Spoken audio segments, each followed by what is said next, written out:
foto Pak Prabowo dengan Gibran tuh. Oke. Memang kalau kita bertanya secara etik, itu etikanya di mana? Mereka hanya menginginkan batasnya diminimalkan, tapi pada saat yang bersamaan maksimalnya mereka nggak ganggu gitu, nggak persoalkan gitu loh.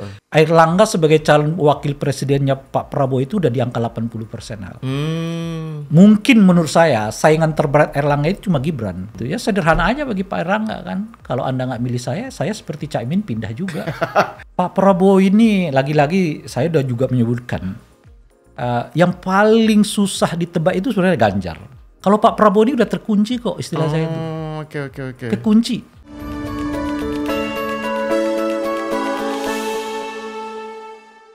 Pemirsa, satu hal yang budiman, saya kali ini didampingi oleh Ray Rangkuti. Selamat datang ke Main TV. Terima kasih. Kita mau bicara soal yang sekarang lagi rame ya, tentang baliho Gibran yang menjamur, Gibran sebagai cawapresnya Prabowo ya, yang menjamur di banyak tempat, terutama di basis PDIP. Nah, ini saya baca di Tirto ini. Di PDI di Jawa Tengah dan NTT itu yang banyak. Nah, kemudian orang berspekulasi kan tentang wah ini upaya untuk memecah suara Ganjar dan seterusnya. Itu di satu sisi. Di sisi lain orang sekarang kan lagi ketar-ketir mengenai MK, Mahkamah Konstitusi terkait dengan pembatasan usia capres-cawapres gitu kan. Kan kita sampai sekarang masih nunggu dan Pak Mahfud tegas menyatakan bahwa MK tidak berwenang mengatur membatasi soal mengesahkan soal pembatasan usia cawapres. Itu urusannya DPR dan pemerintah. Nah, menurut Bung Ray, bagaimana dua berita ini dibaca sebagai sebuah keterkaitan? Saya kira jangan dikaitkan dulu. Oke, dipisah-pisah dulu gitu ya. Satu segi adalah foto Pak Prabowo dengan Gibran tuh. Oke. Memang kalau kita bertanya secara etik, itu etikanya di mana? Karena semua tahu bahwa Gibran ini adalah salah satu tim suksesnya Ganjar Pranowo. Itu artinya tidak boleh ditaati sebetulnya, gitu. Dan sampai saat ini tidak ada pernyataan dari Gibran yang mengisyaratkan bahwa dia akan naik entah itu di level RI 1 maupun di level RI 2 gitu. Jadi boleh disebut Gibran itu bukan pemain bebas. Dia itu terikat dengan komitmen dengan PDI Perjuangan dan lebih terikat lagi kepada pemenangan Ganjar Pranowo. Karena beliau kan disebut bagian dari tim pemenangan Ganjar Pranowo untuk Pilpres 2024. Jadi kalau dipasang-pasangkan foto yang kayak begitu, menurut saya kurang etik ya. Mestinya harus disadari sejak dari awal itu bahwa Gibran itu adalah orang PDI Perjuangan, bukan tanpa status dia itu, dan sampai saat ini belum pernah menyatakan secara terbuka bahwa dia siap dipasangkan dengan siapapun dan seterusnya. Sebab kalau itu dilakukan, ya tentu PDI Perjuangan juga akan mencoba mengevaluasinya kan, apakah akan tetap dijadikan sebagai bagian dari tim pemenangan Ganjar Pranowo, atau bahkan pada tingkat tertentu apakah masih tepat dianggap bagian dari rumah besar PDI Perjuangan kan, kira-kira begitu tuh ininya gitu. Nah, dengan segala ini menurut saya lebih baik kalau spanduk itu ditiadakan dulu gitu. Apakah itu dilakukan oleh relawan? Nah, relawan juga mestinya membaca etik kayak begini, nggak bisa nabrak-nabrak juga gitu. Ya kan, taruhlah misalnya kan kalau disebut itu bukan pekerjaan partai, bukan orang yang berhubungan dengan misalnya dalam hal ini Pak Prabowo, is okay, mungkin adalah relawan-relawan, tapi relawan juga harus mengenal etika itu. Nggak boleh main tabrak-tabrak begitu juga gitu ya. Apalagi sampai saat ini misalnya, mungkin mereka nggak pernah sowan dengan Gibran, menyatakan memilih Gibran sebagai pasangan Pak Prabowo dan seterusnya gitu ya. Nah kalau itu bagaimana kok ini bisa terjadi foto ini gitu kira-kira.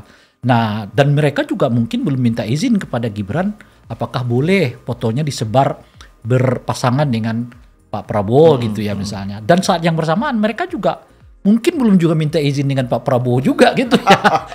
Jangan-jangan Pak Prabowo juga nggak merasa happy dengan situasi begitu, karena Pak Prabowo juga nggak mau dong tiba-tiba dianggap seperti mengganggu rumah tangga orang lain gitu ya, pekerjaan orang lain macam-macam dan seterusnya itu. Jadi ini menurut saya satu hal yang perlu ditekankan juga, Ale. Jadi dalam permainan ini semua hal boleh, tapi jangan sampai melanggar aturan dan etik berdemokrasi. Itu panduan yang paling umum.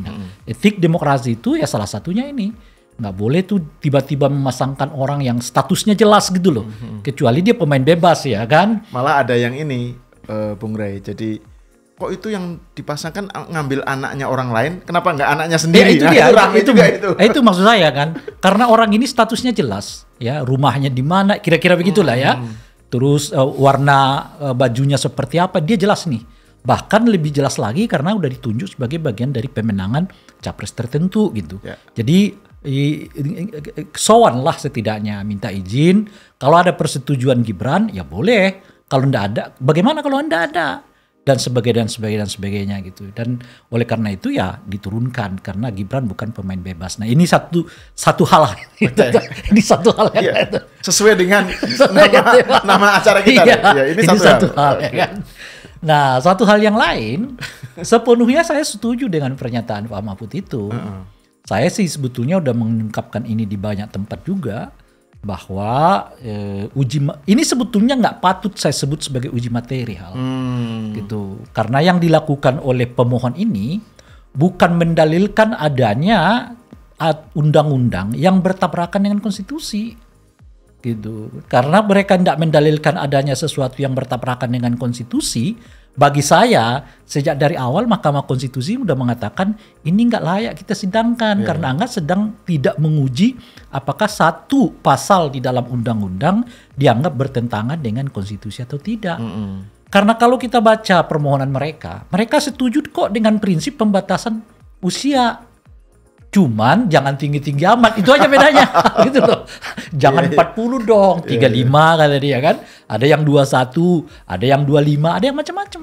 Nah itu Pak Mahfud itu juga kan selain mempertanyakan soal kewenangan MK menurut beliau nggak berwenang ya untuk ngurusin masalah itu, juga mempertanyakan kok lama amat mutusin begitu. Udah jelas-jelas salah alamat gitu. Nah, setuju saya. Tapi gini Bung Ray, yang menarik dari pernyataan Pak Mahfud kan ini baru muncul hari-hari ini ya. Itu kan konteksnya, gitu kan sekarang ada narasi yang merasa bahwa terkait dengan soal baliho tadi, kan narasinya kan kekhawatiran bahwa MK ini dipolitisir, gitu kan orang bicara mengenai ada iparnya Pak Jokowi di situ, gitu kan sebagai ketuanya, gitu kan terus kemudian narasinya itu bahwa MK ini kemudian tidak netral sebagai sebuah lembaga hukum gitu ya. Jadi ketika tiba-tiba ada pernyataan Pak Mahfud yang notabene anak buahnya Pak Jokowi, ini menjadi orang jadi wah gimana nih membacanya gitu loh. Jadi karena kan seakan-akan kan kesannya kayak MK itu akan disetir untuk menyukseskan baliho tadi. Ini soalnya kalau MK-nya sesuai dengan pernyataan Pak Mahfud ya tidak berwenang dan memang tidak mengabulkan, kan baliho-baliho itu nggak ada gunanya. Ya dengan sendirinya. Itu dengan sendirinya. Jadi kan sebelum itu kan ada pernyataan Pak Mahfud sebelum beliau sampai ke pernyataan bahwa MK itu sebenarnya tidak memiliki kewenangan untuk menerima permohonan ini, sama seperti yang kita sebutkan karena ini bukan uji materi sebetulnya. Cuma ini istilah saya itu minjam tangan MK untuk mengubah undang-undang yang sebetulnya wilayah DPR. Kalau kau melalui DPR ini panjang, sementara kebutuhannya kan dekat gitu ya. Nah, tapi sebelum itu ada pernyataan Pak Mahfud yang mengatakan agar MK itu jangan diintervensi gitu oleh siapapun gitu. Nah saat itu saya mengatakan itu pernyataan normatif memang. Tentu semua kita tahu bahwa MK itu tidak boleh diintervensi. Tapi yang memungkinkan mengintervensi itu, MK itu kan hanya kekuasaan yang setara dengan dia, sebanding dengan dia kan. Itu kalau nggak legislatif, ya eksekutif gitu. Nah dengan pernyataan ini mungkin Pak Mahfud mencoba mengklarifikasi ulang mungkin ya. Dengan mengatakan kita di eksekutif nggak ada niat untuk melakukan intervensi itu. Bahkan lebih maju lagi Pak Mahfud mengatakan bahwa dengan menyebut bahwa kalau menurut pertimbangan Pak Mahfud itu memang ini sudah tidak layak lagi untuk dilanjutkan kan sebenarnya gitu karena nggak memenuhi syarat formilnya apalagi oleh karena itu nggak perlu di materialnya, syarat formilnya saja nggak dipenuhi. Apa itu? Bahwa mereka sedang tidak menguji satu undang-undang yang dianggap bertentangan dengan konstitusi. Mereka hanya ingin pasal itu, ayat itu tetap dipertahankan, tetapi mbok ya jangan yang 40 gitu loh kira-kira itu. Nah oleh karena itu secara formil mestinya MK sudah menyatakan menolak ini tanpa harus membahas materi dari tuntutan para pemohon gitu loh. Karena dia jelas mereka nggak melakukan uji materi kok gitu kan. Nah mungkin karena itu juga Pak Mahfud mengatakan ini terlalu lama. Iya, karena sekarang MK sudah masuk ke pembahasan materialnya, pembahasan substansinya. Jadi lama. Kalau udah ke pembahasan materialnya ya panggil saksi dari pemohon, dari pemerintah, dari DPR, macam-macam, dipersidangkan sebagaimana biasanya, baru nanti ada musyawarah hakim untuk menentukan apakah permohonan ini diterima atau tidak gitu. Padahal itu tadi kalau kita pakai misalnya logika umum dan logika yang juga dibangun oleh Pak Mahfud sekarang, sejak dari awal tanpa harus ke materinya, di formilnya aja ini udah ditolak gitu loh. Karena nggak kena, karena Anda bukan sedang menguji apakah satu undang-undang bertentangan dengan konstitusi. Yang Anda lakukan itu Anda mengakui undang-undang ini diberlakukan, cuman jangan 30. Ini tawar-menawar aja gitu loh, Val. Proses tawar-menawar di angka 40, 30, 35. Belum lagi ada yang juga menggugat soal batas maksimal. Nah, apalagi saat yang bersamaan ada yang menggugat batas maksimal ya. Saya justru seringkali juga menyebut ya, kalau Anda menggugat batas, kalau kita membatasi batas minimal, kan logikanya batas maksimal juga harus dibatasi. Loh kenapa di sini dibatasi, di sini enggak gitu. Tapi kalau Anda kecuali Anda menuntut semuanya bebas saja, maka ini bebas gitu.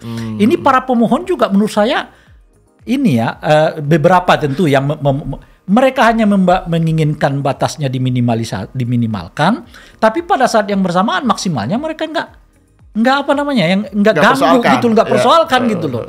Nah kalau mereka mendalilkan macetnya, kaderisasi macam-macam, ya macet karena orang-orang tua ini nggak ada pasalnya untuk mengatakan bahwa mereka sudah saatnya istirahat kan kira-kira gitu ya. Sehingga kalaupun ini dibebaskan, katakanlah bukan cuma 35 tapi 25, mungkin sesuai dengan ketentuan 17 tahun atau yang sudah pernah kawin berhak untuk mendapatkan, untuk memilih saat yang bersamaan dia berhak untuk dipilih itu gitu. Tapi ketika usia 17 tahun pun oleh orang sudah boleh dipilih, kalau di sini masih bercengkram orang-orang tua ya tetap mandek gitu loh.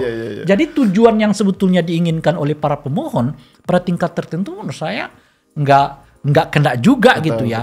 Padahal ya tentu kemandekan regenerasi ini ya persoalan.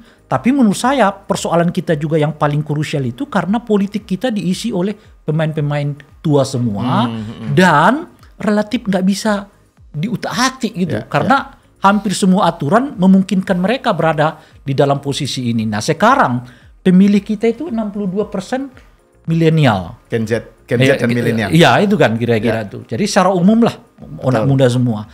Anda bisa bayangkan ini hal 62% politik itu ditentukan oleh anak muda yang kemudian disodorkan pilihannya adalah orang tua gitu loh kira-kira tuh kan nggak klop gitu menurut saya tuh. Nah tapi gini Ray, kalau saya sih ingin juga yang aspek lain yang menarik ya terkait dengan soal baliho tadi dan soal MK ya, itu adalah aspek politiknya khususnya mengenai Prabowo sendiri sebagai capres. Kan kan selama ini banyak orang bilang bahwa Prabowo dalam pemilu kali ini selalu runtang-runtung dengan Jokowi, jadi memanfaatkan aspek Jokowi ya, kedekatan image mengenai kedekatannya dengan Jokowi, dan salah satu bentuknya adalah mencawapreskan Gibran, gitu kan. Nah, kalau itu dipersoalkan dan ternyata Gibran nggak bisa menjadi cawapresnya cawapresnya Prabowo, ini kan ada masalah dengan Prabowo ini nanti gimana gitu. Karena maksud saya ingin sebenarnya elektabilitasnya Prabowo sekarang ini ya, itu bagaimana? Karena kan selalu tidak dibicarakan sebagai Prabowo dengan cawapresnya kan, selalu Prabowo sendiri. Kalau dia punya cawapres tertentu yang ternyata bukan Gibran, itu bagaimana? Menurut Bung Ray gimana itu? Saya kira sejak Agustus sampai sekarang kalau kita lihat di beberapa tempat dari lembaga survei itu mencatatkan stagnasi suara elektabilitas dari Pak Prabowo. Oh gitu ya? Iya, kalau kita lihat ya. Prabowo belum ada cawapresnya itu ya? Belum ada sendiri. Prabowo sendiri ya. Jadi ya. ada stagnasi elektabilitas dari Pak Prabowo.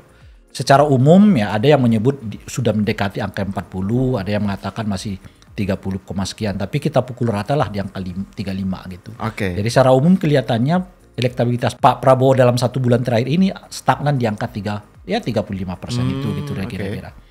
Nah, ini perlu jadi catatan karena stagnasi itu justru ketika banyak parpor deklarasi kepada beliau gitu loh. Ya kan? Ya. Jadi misalnya beliau itu udah di angka 30% ketika PAN belum masuk. Ketika Golkar belum masuk gitu ya. Masih bersama dengan Caimin saat itu gitu. Elektabilitas beliau sudah relatif bagus saat itu gitu kan. Artinya udah sampai di angka 30 gitu ya. Nah, sekarang setelah banyak partai yang deklarasi, terus ada tambahan Demokrat ya? Ada tambahan Demokrat gitu ya, tapi kok tetap stagnan. Apa yang kita bisa baca dari situ? Ternyata kedekatan dengan Pak Jokowi itu hanya mengangkat Pak Prabowo di angka 35. Jadi kelihatan udah stagnan itu. Maka pilihannya harus betul-betul diperkuat lagi bahwa dekat dengan Pak Jokowi itu tentu menimbulkan elektabilitas yang bagus gitu ya. Tapi kalau cuma sekedar dekat, nggak ada lagi sesuatu yang lebih mendekatkannya, dia berhenti di angka 35%. Nah, dalam konteks itulah mungkin perlu ini Gibran masuk. Gitu. Dalam pandangannya para tentu kalkulasinya. Prabowo, perlu ini sekaligus Gibran saja masuk. Dengan begitu kita berharap akan ada lonjakan ini gitu. Karena kan kalau cuma asosiasi ya udah mentok ini sebulan ini. Padahal sebulan ini Pak Prabowo kedatangan banyak sekali resources kan. Partai-partainya udah berapa? Ada yang Garuda ya, setahu saya, ada yang Gelora ya, ada yang PBB gitu.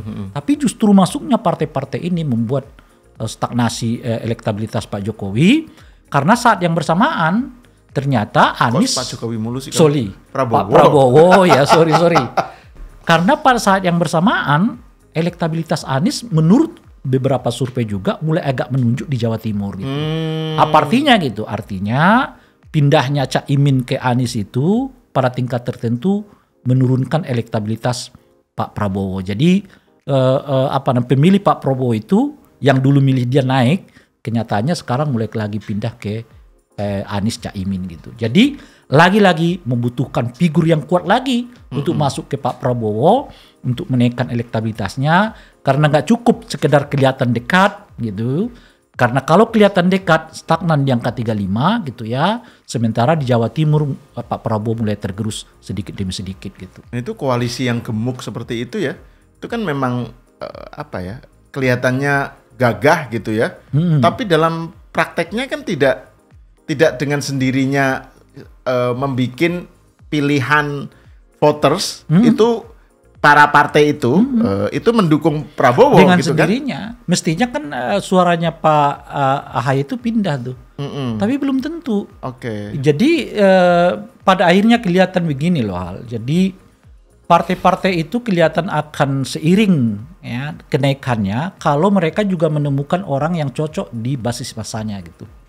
Jadi belum tentu misalnya Demokrat pindah ke Pak Prabowo, orang Demokratnya dengan sendirinya pindah, belum tentu juga. Kalau mereka merasa nggak ada kecocokan juga dengan figur. Pada ujung-ujungnya memang siapa orangnya itu jadi penting. Yang ditunjuk itu. Jadi nggak serta-merta mereka yang mengatakan, katakanlah misalnya saya memilih pilihannya Demokrat gitu, tapi kemungkinan besar di kepala mereka itu adalah orang ini gitu loh. Nah ternyata kalau misalnya Demokrat memilih orang lain itu ya belum tentu serta-merta mereka akan ikut bersama dengan pilihan Partai Demokrat itu. Jadi stagnasi elektabilitasnya Prabowo itu sekarang mulai disadari nggak di kalangan para pendukungnya? Saya kira iya. Karena kan narasinya kan masih tetap bahwa Prabowo itu populer, kalau head to head dengan Ganjar masih tetap unggul dan seterusnya. Jadi maksud saya seberapa dampaknya ya terhadap bagaimana respon para pendukung Prabowo sendiri terhadap fakta bahwa dia mentok gitu. Saya kira spanduk-spanduk yang Anda sebutkan itu bagian dari respon itu. Kan kita udah sebutkan tadi kan. Kalau cuman asosiasi tok gitu jadi kedekatan-kedekatan aja, dimentoknya di 35%. Dan 35% itu udah ditopang hampir banyak resources gitu. Kan partai masuk, Pak Jokowi belum menyatakan dengan tegas bahwa dia menjauh dari Pak Prabowo, misalnya lah katakan begitu. Mentoknya di 35%. 1 bulan ini relatif 35% itu gitu ya. Nah oleh karena itu butuh lebih dalam lagi simbol kedekatan dengan Pak Jokowi itu gitu. Nah salah satunya adalah merekrut Gibran ya. Nah kalau misalnya spanduk-spanduk kalau itu, misalnya gitu. MK nanti memutuskan ternyata sesuai dengan poinnya Pak Mahfud ya, bahwa kami nggak berwenang dan seterusnya, berarti ini bad news banget buat Prabowo ya? Ya, dan yang menarik itu kans Airlangga meningkat. Oke. Gitu. Jadi saya sudah mengatakan di beberapa tempat, ibarat persentase, Airlangga sebagai calon wakil presidennya Pak Prabowo itu udah di angka 80%. Mungkin menurut saya saingan terberat Airlangga itu cuma Gibran. Jadi kalau Gibran tidak ada, karena misalnya MK tidak mengabulkan permohonan itu, ya Airlangga punya potensi yang kuat. Meskipun mungkin Pak Prabowo nggak terlalu menyukainya. Gitu ya, sederhana aja bagi Pak Airlangga kan. Kalau Anda nggak milih saya seperti Caimin pindah juga. Nah soal Caimin ini poin pertanyaan terakhir deh. Kan Prabowo itu titik lemahnya di pemilu-pemilu sebelumnya itu kan Jawa Timur. Dan waktu itu kan kenapa PKB diajak bergabung dalam koalisinya ya, koalisi Prabowo itu kan untuk mengambil suara Jawa Timur terutama Nahdien ya dan seterusnya, meskipun ada yang bilang pendukung PKB belum tentu milih Caimin gitu ya sebagai cawapres gitu misalnya, dan padahal Caimin ngotot gitu kan untuk cawapres. Nah karena nggak dapet akhirnya dia hengkang kan. Nah tapi ini kan menyisakan persoalan buat Prabowo. Bagaimana dia mengambil ceruk Jawa Timur, Bung Rey? Kalau misalnya tadi itu Prabowo dengan Erlangga misalnya. Pak Prabowo ini lagi-lagi saya udah juga menyebutkan yang paling susah ditebak itu sebenarnya Ganjar. Kalau Pak Prabowo ini udah terkunci kok istilah saya itu. Oke. Terkunci. Nah makanya pilihannya kalau bukan Gibran sekarang ini ada Erlangga. Kalau beliau nyari yang lain, Airlangga mau terima? Sebab begitu Airlangga misalnya bukan Airlangga sebagai calon wakil presiden, bisa-bisa Airlangga sudah ditunggu Munaslup loh itu. Kalau dulu Munaslup Golkar ya. Munaslup Golkar. Betul. Kalau dulu orang memahami karena posisi Golkar itu memang kelihatan agak sulit di nomor 1, di nomor 2 apalagi di nomor 1 gitu ya. Kalau sekarang ibaratnya tinggal buka pintu kok. Kok tiba-tiba Anda masih mau negosiasi itu juga gitu loh kira-kira itu kan. Nah ini tiba 80%. Airlangga mengatakan saja kalau bukan saya pindah loh seperti Caimin. Kan kira-kira gitu ya. Jadi mau tidak mau pilihannya cuma itu. Ya kalau nggak Airlangga adalah Gibran gitu. Nah kalau Gibran nggak pergi, siapa yang menyaingi Airlangga? Kalau cuma sekedar mencari elektabilitas, misalnya lah Pak Prabowo lah mau nyari-nyari lagi elektabilitas yang menaikkan elektabilitas beliau gitu ya. Ya silakan aja kata Airlangga, tapi saya nggak ikut. Dan waktunya mepet banget. Waktunya mepet sekali gitu. Nah ini rumit nih sekarang menurut saya di Pak Prabowo gitu ya. Jadi jangan anggap kepergian Caimin itu diterima dengan apalah gitu ya. Tapi pada kenyataannya ini membuat pilihan-pilihan bagi Pak Prabowo sangat terbatas. Nggak bisa lagi tuh ke sana kemari gitu. Dia pada akhirnya kemudian beliau tetap terikat dengan Caimin, sekarang terikat dengan Erlangga Hartarto gitu. Dan saya kira Golkar membaca kans itu gitu. Nah, nggak tahu tentu saja kalau tiba-tiba ada sesuatu yang lebih besar dari logika kita ini yang bisa membatalkan itu untuk mengatakan Golkar menerima Legowo lah kalaupun cuma dapat kursi kabinet misalnya gitu ya. Ya kita nggak tahu kan, bisa saja gitu ya. Tapi kalau kalkulasi yang seperti sekarang hampir tidak ada lagi hambatan untuk menempatkan Airlangga sebagai calon wakil presidennya Pak Prabowo, kecuali kalau Gibran masuk. Kalau Gibran masuk ya tentu Lain cerita ya. Jadi Airlangga juga aman karena yang datang Gibran kan. Iya, betul. Tapi kalau bukan Gibran yang masuk, nama lain ke Pak Prabowo, saya menduga itu Airlangga udah ditunggu Munaslup di depan gitu. Oke, terima kasih atas diskusinya Ray. Iya. Pemirsa, sampai di sini dulu, kita bertemu lagi di episode selanjutnya.